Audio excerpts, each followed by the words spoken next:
Good morning, everybody. You are currently listening to a Tall Girls podcast hosted by a tall girl named India. I hope everyone is feeling super amazing today. Before I get into this episode, I do want to say make sure you are following me on my socials at a Tall Girls podcast on Instagram, TikTok, and Pinterest so that you can stay up to date on all of the latest podcast episodes and check out some super relatable, super hilarious tall girl content. That will be linked below in the description wherever you are listening, and underneath that link you will see a link to leave me a review. Make sure you do that as well. Leave me a review. Let me know how tall you are. I'm genuinely curious. I want to know how tall you are. Anyway, so today is going to be a year-end reflection type of episode, as you could tell by the title. I just kind of want to reflect on a couple of things. Reflect on Christmas, post-Christmas vibes or whatever. Reflect on the past year, the past semester, etc., etc. But honestly, I think that Christmas made me realize how much I value being outside.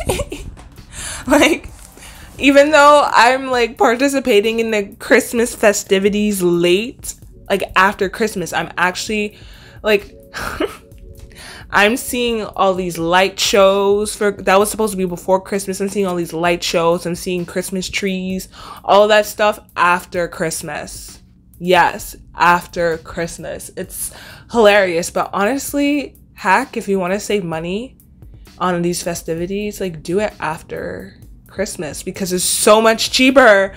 But I am going to see light shows and train shows and all that good stuff after Christmas. And honestly, I feel like this is probably the most that I've been in the Christmas spirit thus far, simply because I am actually participating in festivities. It's just weird not participating in them before Christmas, but it is what it is. Honestly, it is what it is. But hey, better late than never. At least I can say that I've, participated in holiday whatevers. But yeah, my fridge is stocked after Christmas, so I am grateful for that. My fridge is stocked. Everybody bought their little plates and stuff, and I had to take some home with me along with keeping my own food. So there's that. So at least my fridge will be stocked for a while. And I just feel like now heading into January, because I think by the time this episode is up, it's going to be Saturday, the day before 2023. Can you believe that? That's why it's a perfect episode to do a year-end reflection type of thing. But I think now going into January, things are going to be so boring till the spring. Because you know how it's October, November, December, Halloween, Thanksgiving, and then Christmas and Hanukkah and Kwanzaa and all those other holidays. Those 3 months is just utter chaos, lots of things going on, parties, events, all of this stuff. And January hits and it's there's nothing.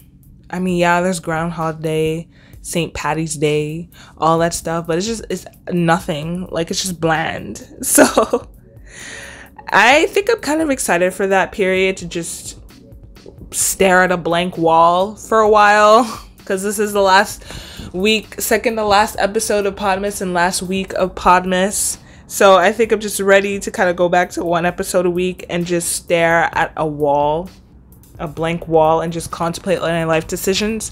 And also that will allow me the time to create better content for you guys over on my social media platforms. That's why I'm telling you guys to follow me on there, because some new stuff is going to be coming in the new year. But yeah, I think that January is just going to be a time where it's a little bit boring, and I think I'm ready for a little bit boring.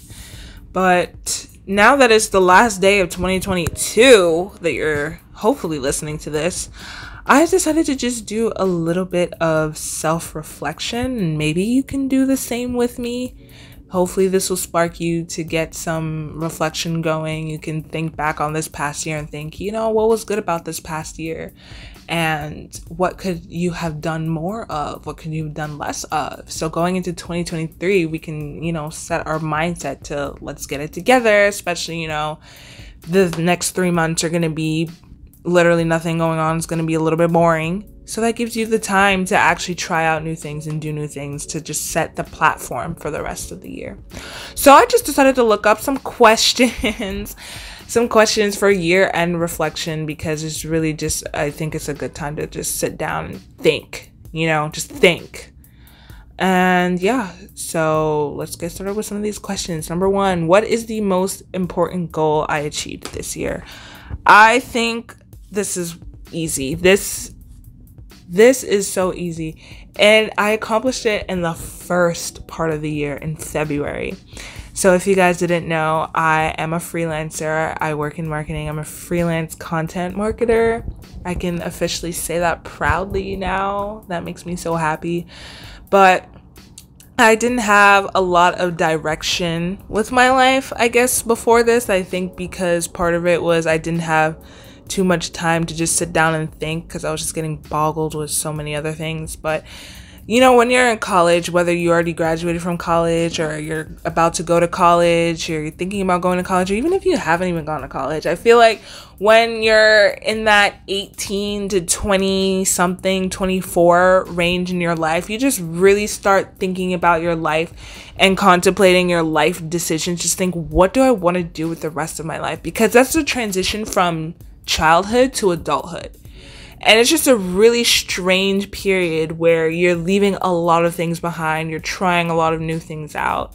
And I'm still am in that time period. I'm just like, oh my gosh, because I'm still in college, but I was in college at the time. I think I was a sophomore. And I was thinking, what do I want to do post-grad? Because right now, currently, I'm about to go into my last semester of junior year. Next thing you know, I'll be a senior and then I'm graduating. Then it's like, what next? So I really just wanted to reflect and think about that this year. And I didn't have too much experience with marketing and all that stuff. I just really had this podcast. But I said in my previous episode, The Pressure to Reinvent Yourself, before this one, I was saying that I wanted to step out of my comfort zone and take risks. And that's exactly what I did. I just made some type of portfolio out of this podcast and showed people, and it was like, hey, hire me. And people did, and I was like, what? People think I'm good enough to hire me? And yeah, I took on a lot of those projects starting in February and even now in December. Some of them have stuck around, others have stopped, but I'm just so grateful that I was actually able to start getting experience in my field, in my career, and now I can build my portfolio more.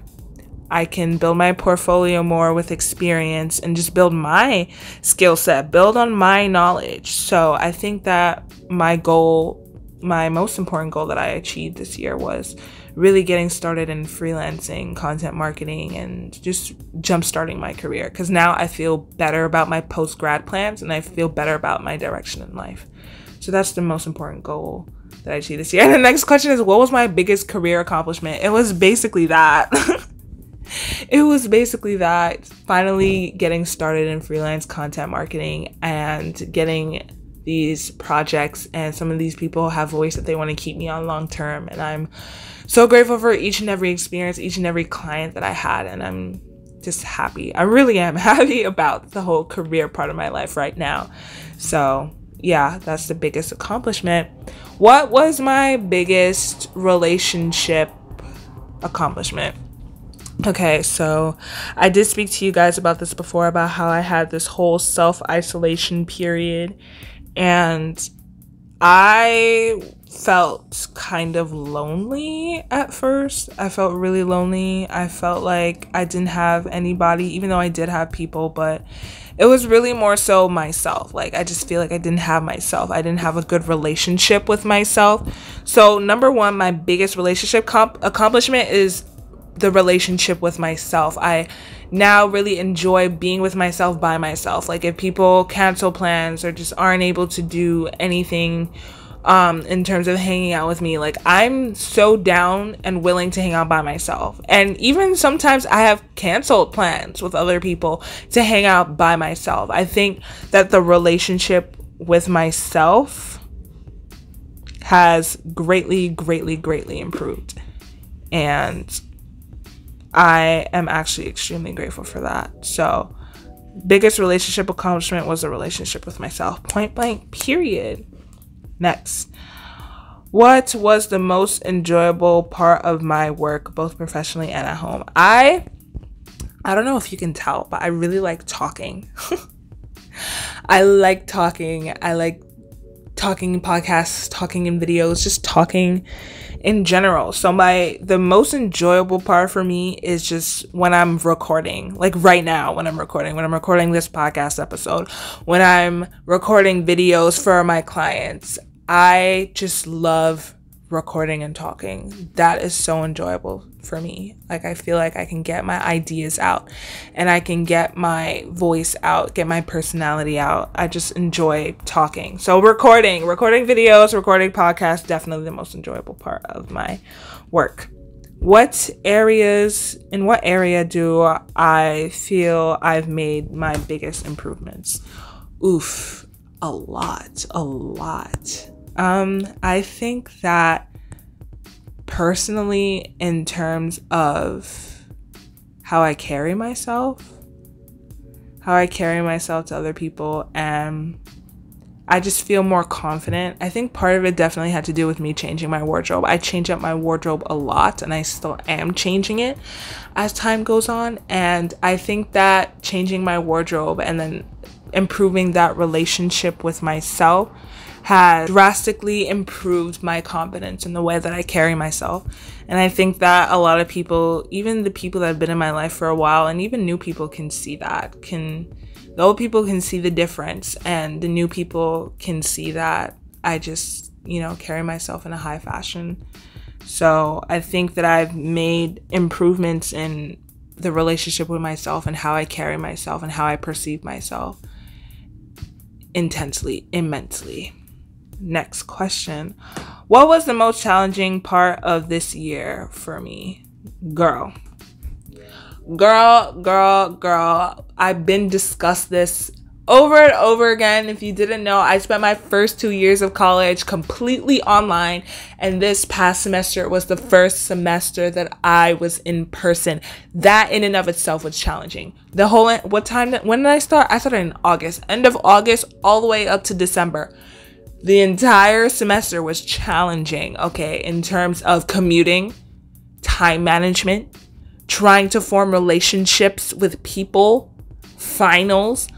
All of that was extremely challenging. But I think the school itself, being in person, was the most challenging part. Now, the most challenging part of school was forming connections with other people. It wasn't really until the end of the semester that I was able to actually talk to the same people over and over again and really form a connection with these people. In the beginning, it was tragic. It was terrible. Everybody was giving me the side eye. Everybody was looking me up and down like, why are you talking to me? But towards the end of the semester, I think I kind of started like finding my people. I don't think that I would be like going out with them outside of school like that. Like, we'll hang out in school, but I don't think I've personally found my people in that setting, in the college setting, that I can hang out with outside of school. Like, I'm still very close with my high school friends. We've known each other for like 6-7 years, so long. And I think it's going to continue that way. I think we're honestly going to be lifelong friends. Like, those are my people that I hang out with in and out of school, even though we don't go to the same school. But in terms of being in the college setting, I haven't found my people in the college setting yet. However, I am forming connections with people. So if I see them around campus, say hi, and just have a conversation. So that's nice. Probably going to do 2 more questions. Let us see. Let's do something bad. Not bad, but like something that like brings up feelings. What's the biggest mistake of the year and the lesson learned as a result? Ooh, wow. I'm trying to think. I mean, I feel like I made a lot of mistakes, but they weren't huge mistakes. I think that one of the biggest mistakes that I made was probably like waiting or holding myself back, or waiting for the right time. There's no such thing as waiting for the right time. And I can't really tie this to a specific moment because it's happened in all areas of my life. Like, me with my instrument, I feel like me waiting for the right time to get back into that instrument, I fell a little bit behind in terms of me being able to actually participate in my music club because I wasn't prepared, but we're getting prepared now. We're not waiting anymore, or waiting to talk to that one person that's in my class, or those two people that are in my class because, oh, it's not the right time, or waiting to ask the professor for a letter of recommendation because it's not the right time. I think just waiting and holding myself back. I mean, sometimes it has saved me from secondhand and firsthand embarrassment, but I think waiting and holding myself back is something that I could really work on, and just do it scared, just go for it. So yeah, I think that broad area was a big mistake. And I learned that life is too short, and there are a lot of moments. Every single moment is a moment you won't get back. That's what I learned from that. So I learned that going forward, I'm going to push myself even more. Not too hard. I want to be kind and patient with myself, but just doing things without overthinking and doing it scared. So yeah. And okay, I think that this is a great question to end on. If I could travel back to the beginning of the year, what advice would I give myself? Biggest advice I would give myself is just be more patient with myself. I think that I yelled at myself a lot in my brain over the course of the past few months. I just set really high, unrealistic expectations for myself. And I would get mad when I wouldn't meet those expectations, or I would just put way too much pressure on myself to do something that really isn't even necessary to put pressure on myself for. So I think being kind and being patient is something that I would say for myself. That's like the advice that I would give to myself in the beginning of the year, because, a lot of new things happened. A lot of new things quickly changed in my life this year. And I am proud of myself for how I handled it. Even though there were times that I got extremely mad at myself and was down on myself. But I think if I showed a little bit more compassion, I think the journey would have been a little bit more enjoyable. And just telling myself, like, this is all new to me. And we're trying to adapt. So take your time and adapt, because it's new and we've never experienced this before, and we're going to get through it just like we've gotten through everything else. So I think being patient with myself is definitely something that I would tell myself, give the advice I would give myself in the beginning of the year. So yeah. Wow, that was pretty deep. Let me know if you resonate with any of these questions. Let me know if you answered any of these questions. Let me know what your favorite question was. Let me know. Just hit me up at A Tall Girls Podcast on Instagram, TikTok, and Pinterest. And let me know if you did some self-reflection and how you felt about that and all of that stuff. And yeah, they'll be linked below. My socials will be linked below. And underneath that, you'll see a link to leave me a review. Leave me a review. Let me know how tall you are and all that stuff. And yeah, I think I'll catch you guys in the next one. Oh my gosh, I just feel so different at the end of this episode. Usually I'm like, have a pep in my step and stuff. But I'm just like thinking about things. Like, geez. Anyways, it was nice hanging with you guys this year in 2022.